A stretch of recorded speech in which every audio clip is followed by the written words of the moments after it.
नमस्कार, मैं हूं कायनात खान। आप देख रहे हैं सोशल टीवी। खबरों की शुरुआत करने से पहले एक नजर आज की हेडलाइंस पर। अंतरजातीय विवाह करने पर लड़की का मामा बना शकुनी, दी जान से मारने की धमकी, पुलिस ने सुलझाया मामला। गजरेली बाजार में तेज रफ्तार तेल टैंकर ने बाइक सवार को रौंदा, मौके पर युवक की हुई मौत।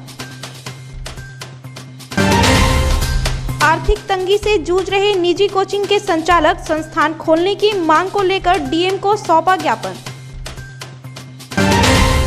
और थम नहीं रहा एसटीईटी की मेरिट लिस्ट में गड़बड़ी का मामला, आयशा कार्यकर्ताओं ने स्टेशन चौक पर किया प्रदर्शन। अब खबरें विस्तार से।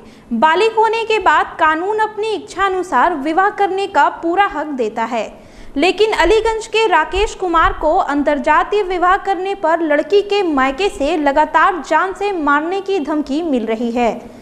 मीनू और राकेश ने बताया कि इस पूरे खेल में लड़की के वकील मामा पंकज हरी मुख्य खलनायक की भूमिका में हैं। जान पर आफत देख राकेश कुमार और उनकी पत्नी मीनू ने एसएसपी निताशा गुड़िया से गुहार लगाई है। दरअसल राकेश और मीनू के बीच पिछले 8 सालों से प्रेम प्रसंग चल रहा था। 15 जून को दोनों ने गोनू धाम में शादी कर ली और लड़की अपने ससुराल में रहने लगी। ग्रेजुएशन की पढ़ाई कर रही जरलाही की मीनू की यह शादी उसके परिवार वालों को रास नहीं आ रही है। लड़की के मायके वालों की ओर से नवविवाहित जोड़े को जान से मारने की लगातार धमकी भी दी जा रही है, जिससे पति पत्नी दोनों परेशान हैं। एसएसपी निताशा गुड़िया ने मामले को खत्म करने के लिए दोनों को मुजाहिदपुर थाना भेज दिया, जहां दोनों पक्षों के बीच सहमति बन गई। मेरा नाम मीनू है और हम अपना प्रॉब्लम लेके आए हैं। हम इससे प्रेम करते थे 8 साल से, इसके साथ शादी कर लिए अपने मन से, और हम अब चाहते हैं कि मेरा लाइफ हैप्पी रहे, और मेरा फैमिली लोग ऐसा होने नहीं दे रहे हैं। क्या करते हैं? टॉर्चर कर रहे हैं मेरा हस्बैंड के ऊपर, मेरा फैमिली के ऊपर कर रहे हैं। अब हम चाहते हैं कि हम हैप्पी रहें अपना हस्बैंड के साथ, ना मेरा फैमिली टॉर्चर कर। विरोध में इनकी फैमिली लोग हमारे ऊपर टॉर्चर कर रहे हैं, हमारी फैमिली के ऊपर टॉर्चर कर रहे हैं ज़्यादा संख्या में। क्या कहें? अंतरकास्ट हम लोग शादी किए हैं, इनकी फैमिली लोग मानने के लिए तैयार नहीं है। भागलपुर कजरेली थाना क्षेत्र के कजरेली बाजार के रहमानीगंज के समीप एक 20 वर्षीय युवक को तेल टैंकर ने रौंद दिया, जिससे बाइक सवार 20 वर्षीय युवक बिट्टू कुमार पंडित की मौके पर ही मौत हो गई। बताया जा रहा है कि मृतक बीहपुर निवासी बिट्टू कुमार पंडित अपने मौसेरी बहन की शादी समारोह में शामिल होने के लिए कजरेली आया था, जो अपने संबंधी को बाइक से कजरेली बाजार छोड़कर वापस घर लौट रहे थे कि इसी क्रम में बाइक सवार मृतक बिट्टू पंडित तेज रफ्तार ट्रक की चपेट में आ गया और मौके पर ही उसकी मौत हो गई। वहीं मौके पर पहुंचे प्रशिक्षु डीएसपी सह कजरेली थाना अध्यक्ष डॉक्टर गौरव कुमार अपने पुलिस दलबल के साथ घटनास्थल पर पहुंचकर शव को कब्जे में लेकर पोस्टमार्टम के लिए भेज दिया और आगे की कार्रवाई में जुट गए। जबकि मौके पर पहुंचे डीएसपी ने तेल टैंकर ट्रक के चालक को हिरासत में लेकर तेल टैंकर ट्रक को भी जब्त कर लिया है। जिले के निजी कोचिंग संचालकों ने शुक्रवार को कोचिंग संस्थान खोलने की मांग को लेकर जिलाधिकारी को एक ज्ञापन सौंपा। इस दौरान कोचिंग संचालकों ने कहा कि कई महीनों से कोरोना संक्रमण के कारण जिलाधिकारी के आदेशानुसार सभी कोचिंग संस्थान बंद है। जिलाधिकारी द्वारा अनलॉक के दौरान सभी दुकानों और बाजारों को खोलने का आदेश जारी किया गया है, जबकि कोचिंग संस्थानों को खोलने का आदेश अब तक नहीं दिया गया है। कोचिंग संस्थान के बंद होने से संचालकों के समक्ष आर्थिक तंगी उत्पन्न हो गई है। ये की ओर से प्राइवेट टीचर एसोसिएशन की ओर से हम सभी शिक्षक भूखमरी के कगार पर आ चुके हैं। पिछले 1.5 साल से बहुत ही आर्थिक दुर्दशा हो चुकी है, विद्यार्थियों की पढ़ाई की व्यवस्था चरमरा गई है, ठीक है, प्लस शिक्षक का आर्थिक मानसिक हर दृष्टि से मैंने एक तरह से सोचिए कि गड़बड़ी हो गया है।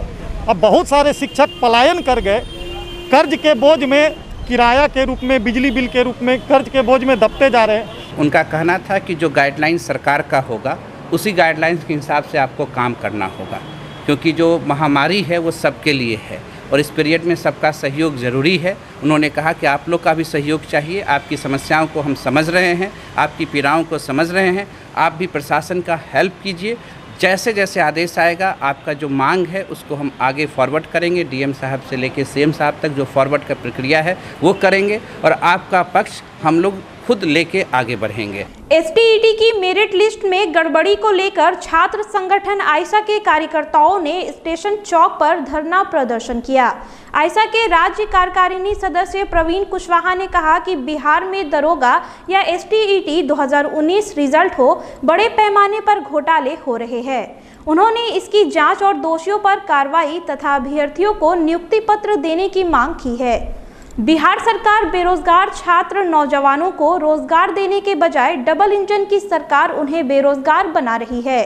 छात्र नौजवानों को शिक्षा और रोजगार स्वास्थ्य की व्यवस्था सरकार को करनी होगी, नहीं तो सत्ता से जाना तय है। सरकार की रोजगार विरोधी नीति छात्र नौजवान बर्दाश्त नहीं करेंगे। प्रतिवाद कार्यक्रम में शामिल आयसा नेता प्रशांत कुमार राणा, अभिषेक कुमार कुशवाहा, आर्यन कुमार समेत अन्य कार्यकर्ता शामिल थे। बिहार में शिक्षक बहाली को लेकर बड़ा घोटाला हुआ है, इसको लेकर हम लोग आज प्रदर्शन कर रहे हैं। स्टेट सिटी अभ्यर्थी का जो 30,000 पास हुए हैं सभी को नियुक्ति पत्र देने की मांग है। सभी पास हुए हैं तो ये रिजल्ट में भारी धांधली हुई है, इसको जांच कर सभी को नियुक्ति पत्र दिया जाए। कोरोना काल के दौरान अव्यवस्था और महंगाई के खिलाफ अखिल भारतीय वाम दलों के आह्वान पर शुक्रवार को भाकपा माले ने जन प्रतिवाद मार्च निकाला। सुर्खीकल स्थित यूनियन कार्यालय से निकलकर यह मार्च तिलका मांझी खंजरपुर पहुंचा और सरकार विरोधी नारे लगाए। प्रदर्शनकारी झंडे, बैनर व मांग पट्टिका लेकर पेट्रोल, डीजल व रसोई गैस की बेतहाशा मूल्य वृद्धि वापस लेने की मांग कर रहे थे। खाद्य सहित सभी आवश्यक वस्तुओं व दवाओं की कीमत को नियंत्रित करने, कालाबाजारी व जमाखोरी पर रोक लगाने एवं इनकम टैक्स के दायरे से बाहर के सभी परिवारों को अगले 6 महीने तक गुजारा भत्ता देने की इनकी मुख्य मांगे हैं।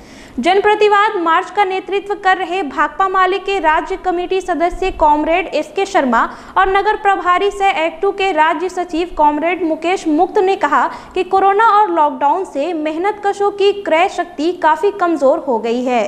ऐसे में मोदी सरकार ने खाद्य सामग्रियों, रसोई गैस, पेट्रोल, डीजल आदि की कीमतों को लगातार बढ़ाकर उनके जीवन को गहरे संकट में डाल दिया है। विरोध प्रदर्शन में भाकपा माले के एसके शर्मा, मुकेश मुक्त, सुरेश प्रसाद शाह, अमर कुमार समेत अन्य कार्यकर्ता मौजूद थे। और इस प्रदर्शन के जरिए हम मांग करते हैं कि पेट्रोल, डीजल और रसोई गैस की कीमतों में जो बेतहाशा वृद्धि हो रही है इसको वापस ले सरकार। साथ ही खाद्य सहित सभी आवश्यक वस्तुओं और दवाओं की कीमतों को नियंत्रित करे। बीएसएनएल कर्मियों को मई माह वेतन भुगतान नहीं किए जाने और अन्य मांगों के समर्थन में national federation of telecom employees ने बीएसएनएल कार्यालय के प्रांगण में विरोध प्रदर्शन किया। फेडरेशन के जिला सचिव सुनील कुमार सिंह ने कहा कि बीएसएनएल को निजी हाथों में बेचने की साजिश की जा रही है। पहले तो उत्थान के नाम पर हजारों कर्मचारियों को वीआरएस स्कीम के तहत सेवानिवृत्त कर कर्मचारी संगठनों को कमजोर किया गया। अब बचे कर्मचारियों को समय पर वेतन भी नहीं दिया जा रहा है। ये लोग जो कि पैसा को डाइवर्ट कर देता है चारों तरफ और हम लोगों का तनख्वाह भी अभी तक नहीं दिया है। डीए तो फ्रीज है पिछले 6 महीने 8 महीने से। इस तरह से सरकार हमारे साथ सौतेला व्यवहार करती है। आज आप लोग क्या कर रहे हैं? हम लोग प्रदर्शन कर रहे हैं अभी और यह सरकार को आगाह कर रहे हैं, अपने संचार मंत्री को आगाह कर रहे हैं कि अगर इस तरह से करिएगा तो हम लोग मुकम्मल हड़ताल पर जाएंगे और अनिश्चितकालीन हड़ताल पर जाएंगे। सनहौला प्रखंड के चकमजा गांव में गेरुआ नदी में एक बच्चे की लाश मिलने से क्षेत्र में सनसनी फैल गई। मृतका 8 वर्षीय अंजुमारा मोहम्मद अजीज उर्फ डोमा की पुत्री है। गुरुवार से जो लापता थी। परिजनों ने खोजबीन की लेकिन कोई पता नहीं चला। शुक्रवार की सुबह ग्रामीणों ने बच्ची की लाश गेरुआ नदी में उपलाते देखा। ग्रामीणों ने इसकी सूचना घर वालों को दी तथा लाश को घर लाया गया। सनोखर थाना प्रभारी मनीष कुमार ने लाश को अपने कब्जे में लेकर पोस्टमार्टम के लिए भागलपुर भेज दिया। फिलहाल खबरों में इतना ही। अब मुझे दीजिए इजाजत। नमस्कार।